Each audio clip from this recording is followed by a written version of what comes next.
તો ખેરાલુમાં ખેડૂતોનું railway line મુદ્દે આવેદન આપવામાં આવ્યું છે। કોઠાસણા ખેડૂતોએ આવેદનપત્ર આપી મોટી સંખ્યામાં ખેડૂતોએ રજૂઆત કરી। જમીનનું યોગદાન વળતર સંપાદન બાબતે રજૂઆત કરવામાં આવી હતી। મોટી સંખ્યામાં ખેડૂતોએ રજૂઆત કરી હતી। આ સાથે જ વળતર આપવામાં આવે તે સંપાદન બાબતે રજૂઆત ખેડૂતોએ કરી હતી।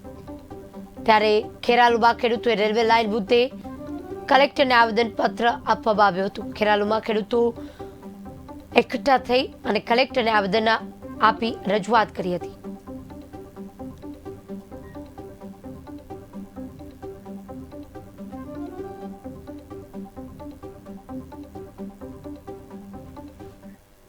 મોટા કોઠાસણાના બધા ખેડૂતો અમે ભેગા થઈને અને જે વધારે અરજી આપવા આવ્યા છે પ્રાંત અધિકારીને એટલા માટે કે જે સરકારે જે તારંગા આબુ રોડની જે રેલવે છે એના માટે જમીન સંપાદન માટે જે એવોર્ડ બહાર પાડ્યો છે, જે વેલ્યુએશન કરી છે એ અમારે માન્ય છે નહીં।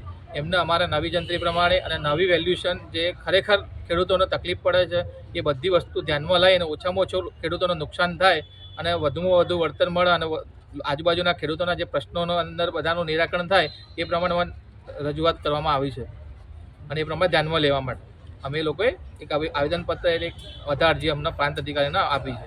એના માટે બધા ભેગા થયા છે। એના પહેલાં ઘણી વખત રજૂઆત કરેલી છે પણ અમારી રજૂઆતનો કોઈ સાચો અમને જવાબ મળ્યો નથી। અમારી રજૂઆત આગળ પહોંચાડવામાં આવી નથી અને એનું કોઈ નિરાકરણ પણ થયેલું નથી।